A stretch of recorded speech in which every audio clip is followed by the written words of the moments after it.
Pokémon Mystery Dungeon is a series that I personally have a long history with, and it is a series that has gone under the radar for quite some time due to its low-standing nature in the Pokemon series and due to the fact that it is less advertised and less known than the mainline Pokemon series. Because of the success of the mainline Pokemon series, Nintendo and Game Freak have been able to iterate on the Pokemon franchise quite a bit more by making standalone games and also by making spin-off games. And one of these spin-off games is the extremely well-oriented and very interesting Pokemon Mystery Dungeon series. Now, the games themselves are fairly simple. They're roguelike games that have randomly generated dungeons that focus around turn-based combat. You play as a Pokemon, and I will iterate on the story a little bit after I iterate on the gameplay. So you play as a Pokemon that you are given based on your answers to an aura test that you're given at the beginning of the game. The aura test determines the type of Pokemon you are and what type of attributes your Pokemon has. So you're given this Pokemon and you are able to choose a partner that you play with. So you have a Pokemon and there's an AI controlled partner who is kind of the vessel of the main story to kind of talk through with other Pokemon in the game. The gameplay is fairly simple. Like I said, turn-based combat is the primary function through which the gameplay happens. You go through dungeons, randomly generated dungeons that are different every time you go into them. So if you go into the first dungeon, Tiny Woods, it will be different the first time you play it from the second time you play it. Each dungeon progressively gets more and more difficult, with more intricate level design and much more difficult AI Pokemon to face against. Eventually you'll come up against bosses. The first boss is a Pokemon called Skarmory, and Skarmory captures Diglett, a Pokemon who is thought to have caused a lot of natural disasters. And that's where the story comes into play. Pokemon Mystery Dungeon Red Rescue Team is the first video game that I personally ever played. I'll try to keep myself out of this first part as much as possible, but I do have to say that Red Rescue Team, the first time I played it, undoubtedly left an impact on me at a very young age with its story. The story is based around a Pokemon who is turned into a Pokemon after he was a human. And through the story, it is revealed that you are a human that has been turned into a Pokemon through a lot of strange events.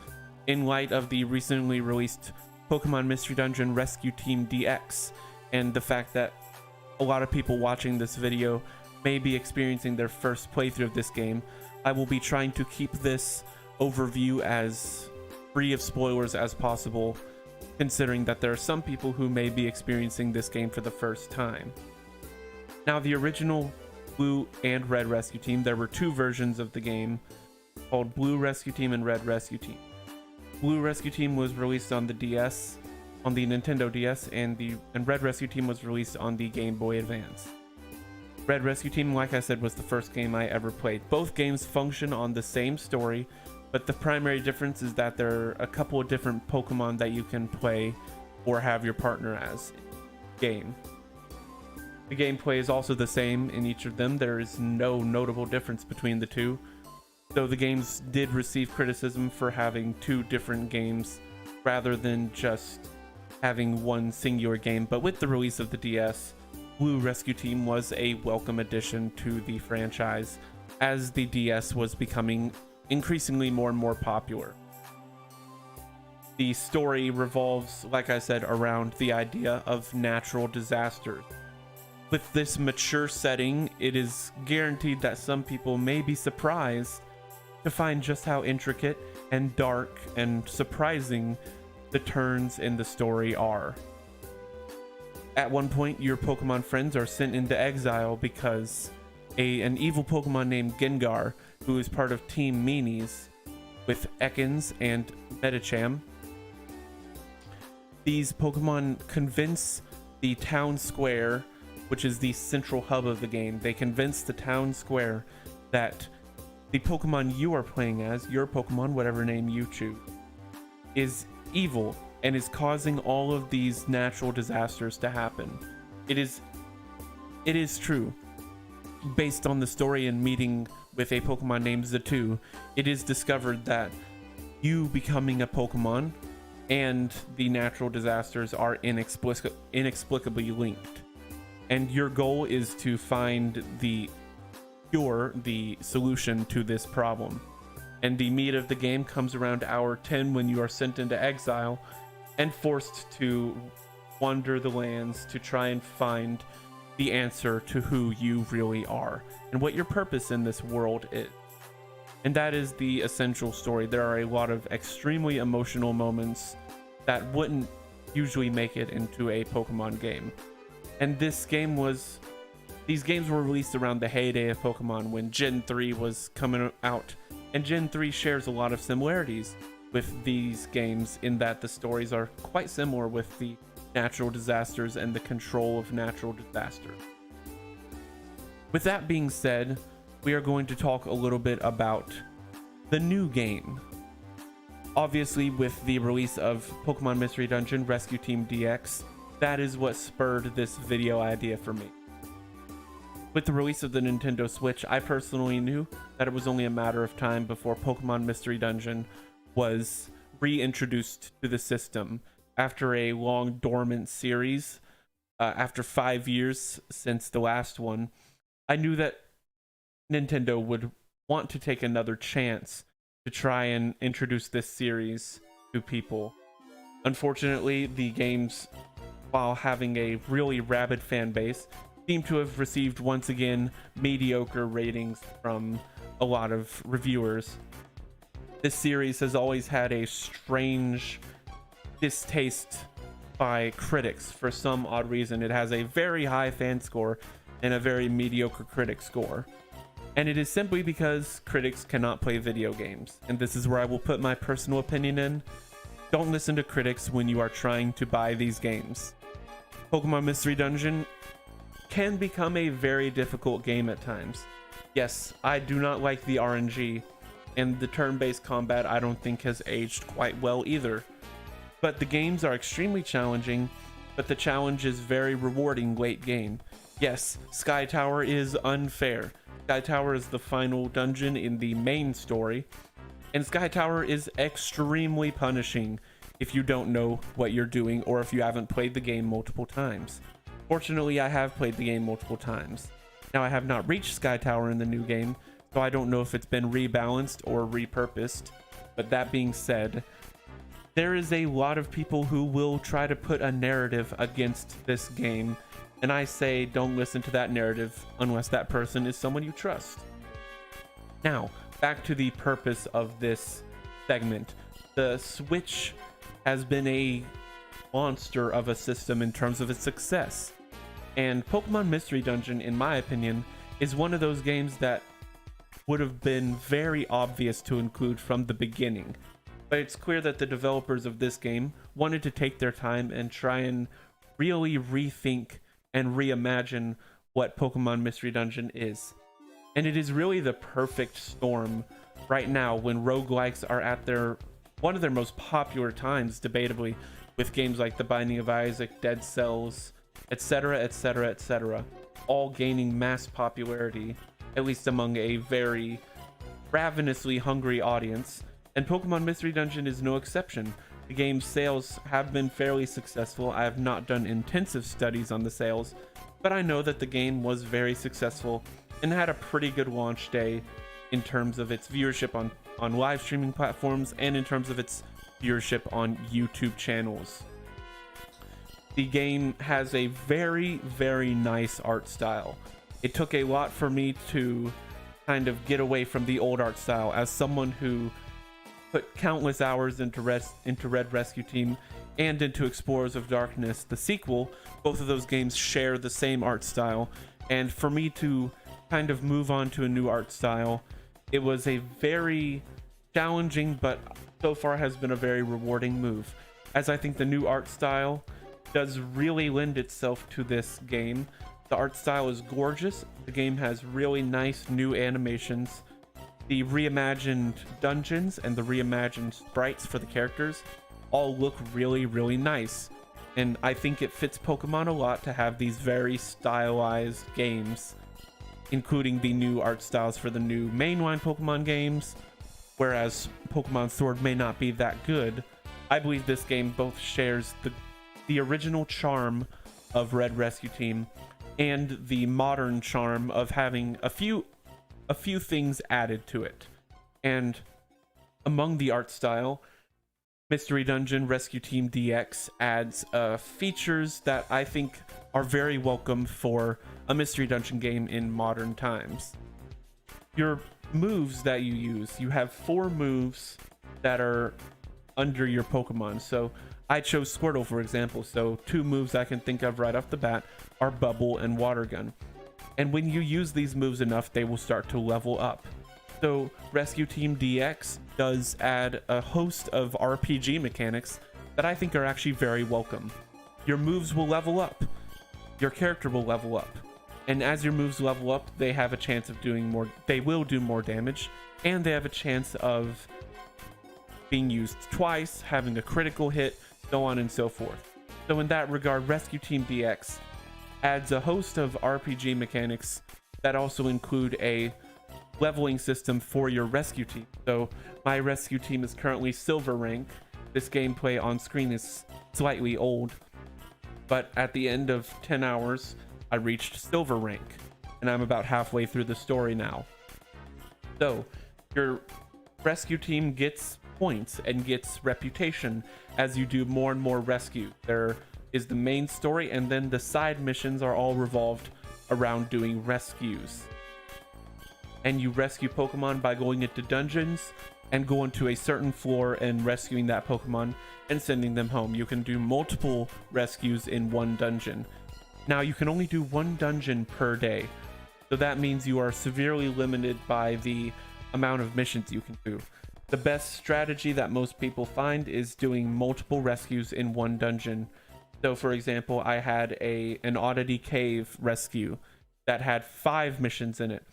And in 1 day, I got 250 rescue points. If you keep that going, you can easily get 1 rank in 4 in-game days. And that is a very streamlined and interesting system.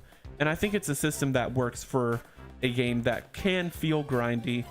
But I think the newly reworked system is very welcome for the amount of work that seems to have gone into thinking about what do the players want. And now we're going to get into the kind of meat and potatoes of this video, which is Pokemon Mystery Dungeon's impact. What is this series really known for? And this series overall, to me, really hits its strides in its story.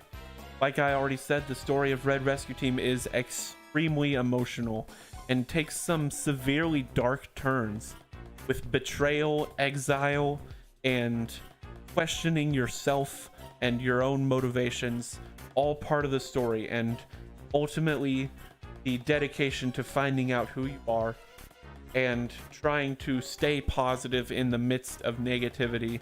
These are all really impactful story elements that I think are actually really applicable right now, especially that staying positive when everything's against you. The whole town square in Red Rescue Team turns against your rescue team, and yet your Pokemon partner, whoever they are, tries to stay positive and keeps their head up.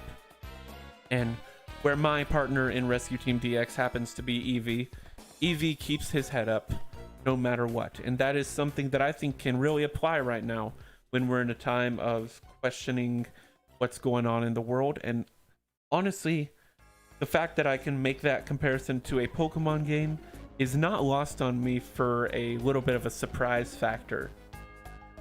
Also, I mentioned that Red Rescue Team and Blue Rescue Team have an emphasis on natural disasters, and it's interesting how this year has really felt like the year that Pokemon Mystery Dungeon is trying to speak to me on a really personal level again, with the bushfires in Australia, the fires in California, and everything. These games especially Red Rescue Team and Blue Rescue Team. And when I say Red Rescue Team, I will also be referring to Blue Rescue Team, so that I don't have to keep on saying both the game names, just to let you know that's that. It seems like these games are really speaking out and trying to prove their relevance again. These games cannot stop the natural disasters that are happening, but there is an awareness in these games that natural disasters are a force of nature, and really you can't stop them, but you have to recognize that they're a part of life, and you have to recognize that the only thing you can do is keep on living. And the bushfires were very unfortunate and are still, as far as I know, they may have slowed down because of the news coverage of the new virus, but these games still have an incredible amount of relevance today, without a shadow of a doubt, especially in their story. And I just wanted to take a quick moment to touch on Explorers of Darkness, which is one of my favorite games of all time. And that game, whereas maybe doesn't have a lot of relevance as Red Rescue Team right now, Explorers of Darkness has themes of friendship, dedication, and a theme of time. Time is kind of the main focus of the Explorers series. Now let's talk about the future of Pokemon Mystery Dungeon. And this is kind of where I'm going to lead into my conclusion. Does this series have relevance now? That is kind of the question I'll be asking with this overall lasting impact series. That's what this video series is called, and that's what I'm kind of asking is, does this series have a future in gaming? Will we be seeing more? Will we be seeing new? So on and so forth. And the question is, will we be seeing Nintendo make a new Pokemon Mystery Dungeon? Rescue Team DX is a remake of a nearly 20-year-old game, and we may be seeing a new Pokemon Mystery Dungeon IP at some point. With the success of this game and the ravenous popularity of roguelike titles, I see no reason why Nintendo shouldn't make a new Pokemon Mystery Dungeon series while remaking the old ones. Explorers of Darkness and Time and Sky, all three of them, are due for something similar to this. Something similar to this would be perfect for those games. 3 games melded into one. So I see no reason why Nintendo couldn't put a main team on a completely new Pokemon Mystery Dungeon series while putting another team on a remake of Explorers of Darkness after the positive fan reception to these games. And it really is about the fans with Mystery Dungeon, because fans of Mystery Dungeon, like myself and others, are exceptionally dedicated to this series, and this is what we've been wanting ever since the Switch came out. It's all that we've been asking for, is a new Pokemon Mystery Dungeon or a remake, just something to bring this series to a wider audience. And the Nintendo Switch debatably has the widest audience of any Nintendo series. Ever since the Wii, Nintendo's been kind of faltering, but the Switch has really brought Nintendo back into relevance. And with that, they've pretty much brought every one of their series back into the limelight. With Breath of the Wild, with Mario Odyssey, with Fire Emblem Three Houses, all of their mainline series have kind of been brought to a new fruition.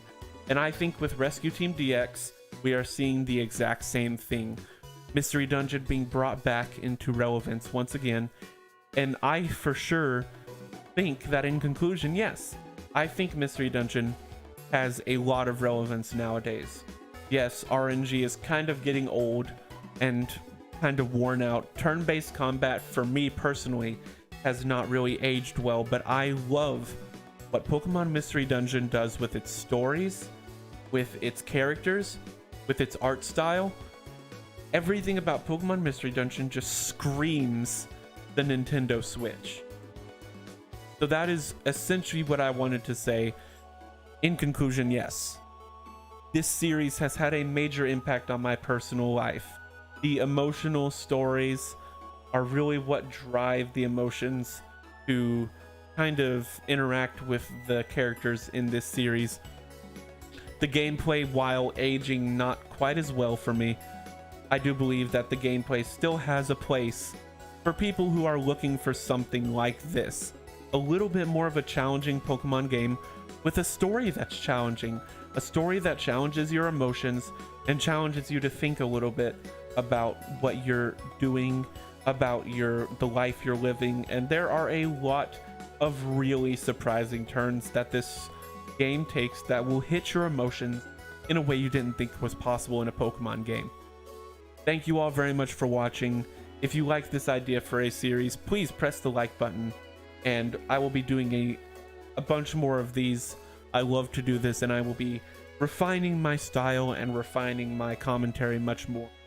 And I will see you all in the next one. Peace out.